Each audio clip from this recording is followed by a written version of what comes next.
Hey guys, what's up, iFlynn here, and in today's video we're going to be talking about budget builds and how you can just throw something together with what you have so you're able to do the content that you want to be able to do. So first up, let's start with our Warframe. Now you can choose literally any Warframe in the game and use the exact sort of like mod setup that I'm about to use, and you're going to see results. So I'm literally only going to be using mods that I know you guys have for a fact. So first things first, we have to throw on an aura mod. So an aura mod is going to give ourselves and all of our squad mates a bunch of bonuses, and it's also going to increase our modding capacity by a certain amount. So we just go ahead and we throw Dreamer's Bond into our mod slot. Now this is a universal aura mod, which means no matter the frame you're playing, this is always going to be able to be slotted in. And then next up, we just want to increase our ability stats, so our duration, efficiency, range, and strength. So all you have to do is you have to type in the name of these different stats, and then it's going to show you all of the mods that affect the stats. So for example, if we type in duration here, you can see, I need to go to the Alt tab,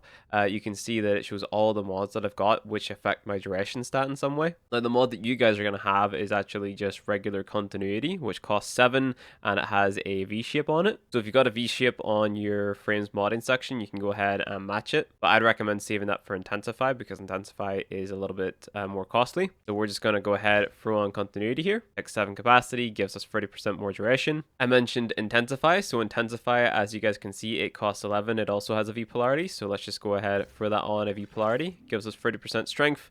And yep, next up we want to increase our range, so basically how far our abilities reach. So for that we go ahead and we throw on the stretch mod. Now it's a dash polarity, it's going to cost 5 in this case, gives us 45% bonus range. And then we want to increase our efficiency, and this is actually going to decrease the amount of energy needed to cast an ability. So this is a dash polarity as well. If we go ahead and we match it, it's only going to cost us 5. Now no matter the polarities you have on your modding section, as long as your Warframe is max rank, you're going to be able to throw these mods on. Now you might be wondering, well, what about staying alive? For that, straight up, you just want to go ahead and throw on Vitality. Vitality on its own is enough to get through all of the star chart content, even arbitrations, to be honest. So this is just a budget Warframe build that you can throw on literally every single Warframe in the game. It only positively affects everything. Now if you have extra room, what I recommend is actually throwing on Equilibrium. So this mod basically makes it so health orbs give you energy and energy orbs give you health. So this is just for sustain, so you can go ahead and throw that on if you've got the space. And then you could also throw on Flow if you have it, and this just basically increases the amount of energy you can hold at any one given time. Then that final slot that you've got, you can throw literally anything in that slot. If you find that you're dying too much, you can throw on another defensive mod. If you feel like you need more efficiency, you can throw on more efficiency. If you want to deal more damage, you can throw on a mod that gives you more strength. You might have came across these auger mods. Now these are cheap mods which are basically just going to increase, your duration, your strength, or your range by a small amount. You get those from Cetus, so if you've played around in there a little bit, you might have picked these up. But whatever you want to throw on that last slot, it's totally down to you. Next up, we move on to our weapons. Now there's kind of an order for how you want to mod your weapons, to be honest. So I'm just going to be using a very basic primary weapon in this example. So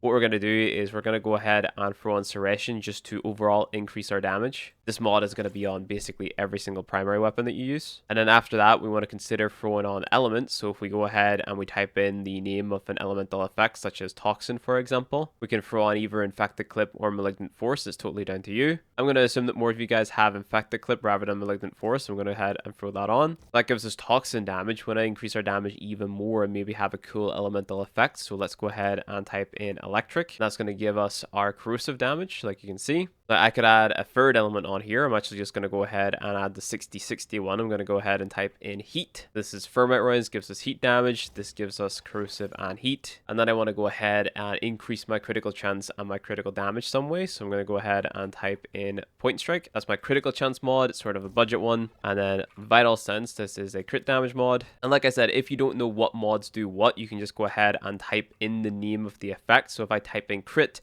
I can see all of the mods which affect my crit in some way. And this is a very basic example of like a budget primary weapon build. As you can see, literally every single stat on the left hand side is green, and that's kind of what you're aiming for. You're looking to throw on a bunch of mods which is going to give you sort of the most increases across all the stats. Moving on to the secondary, it's basically the same as the primary. So you have your base damage mod. In this case, it is Hornet Strike. We just go ahead and we throw that on. Then we want to go ahead and throw on our elements. So let's just go ahead and stick with the corrosive heat combo. So that's our electric damage mod, our toxin damage mod, and our heat damage mod. And then we want to add some crit, so we just go ahead, we type in crit. So in this case, it would be target cracker and also pistol gambit. And that is pretty much it for the secondary build. And then melee is a totally different story because there's different types of melee builds that you can go for. So I'm just going to go ahead and show you guys the Zorus because that's the one that most of you are going to have. And I'd recommend going for a build that looks like this. Now, you don't have to worry about Discipline's merit. You can totally forget that even exists. You don't have to worry about Corrupt Charge if you don't have it. You don't need it. Sacrificial Steel, if you don't have this, you can use True Steel. Focus Energy, you don't need this either. You can go ahead and replace it with another electric mod. As you can see, I'm actually running 2 electric mods on this build. That's just to increase the amount of electric damage that we're dealing because it is also built into the weapon. You can run either 2 or 1 electric mods. It's totally down to you. As you can see, regular pressure point's fine. And then you can use the regular version of Organ Shatter. You don't even need to have a stance mod in here, to be honest, but it is good because it just increases your capacity. But as a newer player, I do recommend just going ahead and picking up the Zorus and copying a build which kind of looks like this. This build is going to get you through all of the star chart and even all of the steel path content in the game. This weapon and this build is that good. So that's basically just what I recommend going for as a newer player. Let's say you watch a build guide on YouTube and you want to sort of take the build that you watched and then, you know, apply what you've got to it. So let's take a look at my Torrid Incarnon. And if you guys don't know, this is basically the best weapon in the game at the moment. And what I'm going to do is I'm going to basically like reverse engineer this build for you guys so you can understand how to sort of like tweak it and make your own version of it, right? So what I'm going to do is I'm going to buy another config. I'm going to go ahead, I'm going to link this config in my clan chat. I'm going to press on it. I'm going to press apply mods, buy the new config or press the new config, type in override. And as you can see, if I go to my config E, all of the mods that we have on my viral/config are now in config E. So similar to our budget build, we have a few mandatory mods. What you're going to notice is that this build is lacking Serration. And it's lacking Serration because we have this primary Merciless Arcane. Now what this Arcane does is it is basically Serration, but we need to be getting kills for it to give us bonus damage the same way that Serration does. And basically this Arcane gives us a bigger bonus than Serration. It's just the same type of damage increase. And we also get the added benefit of having faster reload speed, which is nice too. But essentially, this is the first thing that we have equipped to our Torrid Incarnon. And if we didn't have this equipped, we wouldn't be able to throw on the mods that we've got on right now. Because we would need to drop something on here to throw on Serration for that increase to our damage. So essentially, this primary Merciless Arcane just frees up a mod slot for us. So that's essential thing number 1. Our next mandatory thing is this Galvanized Chamber mod. Now this is a multi-shot mod, which is something that we didn't cover. And the reason that we didn't cover multi-shot in our basically budget builds, or the reason that we didn't talk about it at all, is because it's quite rare, and I've noticed that a lot of newer players just don't have the split chamber mod. But multi-shot basically doubles your damage because it does what it says. It does what the name implies. It makes you shoot more bullets. So it's a very strong mod or bonus to have on your weapon, and it's mandatory on basically every single build. This Galvanized Chamber mod is better than Split Chamber, even though the base value is 10% lower, but as we get kills, it's going to overtake the value of Split Chamber. The Split Chamber gives 90% multi-shot, Galvanized Chamber gives 80% multi-shot, but then whenever you get kills, you're getting 30% bonus, backing up to 5 times. So multi-shot is mandatory stat number 2. So you have base damage, which is Serration, mandatory number 1. Galvanized Chamber, which is Split Chamber, which gives multi-shot, which is mandatory stat number 2. We have our critical chance. This is mandatory stat number 3. You want to have some way of increasing your crit chance. On this build, I'm just using critical delay. You could use point strike. Then to pair with the critical chance, we have mandatory stat number 4. So this is critical damage. Vital Sense is kind of just a go-to mod for that, which is why we're talking about it. And then we have our elements. Now, our elements on this build are a little bit weird simply because we have Toxin already built into the weapon. So if I go ahead and I make another config here and I jump over to that, if you take a look under damage, you can see Toxin here. So basically, if I just throw on a cold mod like so, you can see that it combines with the Toxin to make viral. And these elemental combinations are going to give you a lot of bonus damage because they deal additional damage to certain enemies, and they also have their status effects, which is going to amplify your damage in some way. So we've basically covered all the things that are mandatory. So you have a base damage increase, a multi-shot increase, a crit chance increase, a crit damage increase, and some form of element or elemental combination. So the rest of the stuff, let's assume that you just don't have hunter munitions, you don't have bladed rounds. This is what the build looks like with all of the mandatory stuff on. You might be saying to yourself, wow, like this is the mandatory stuff and I don't have half of it. But we're going to be talking about replacements. So the first thing that we might want to replace if we are a new player is the primary merciless arcane, because you only get primary merciless arcanes from Steel Path. So like I said, this is basically a replacement for Serration. So to replace primary merciless, we just go ahead and we throw on Serration. So unfortunately, this does take up a mod slot, which means we have less flexibility whenever it comes to the mods. But that's okay, because this is basically the foundation of our build, right? We need to have this mod on, otherwise we're not going to deal any damage. You're probably saying to yourself, man, I don't have Galvanized Chamber because I haven't played Arbitrations yet. That's where you get Galvanized Chamber. If you don't have Galvanized Chamber and you do have Split Chamber, just go ahead and run Split Chamber if you've got it.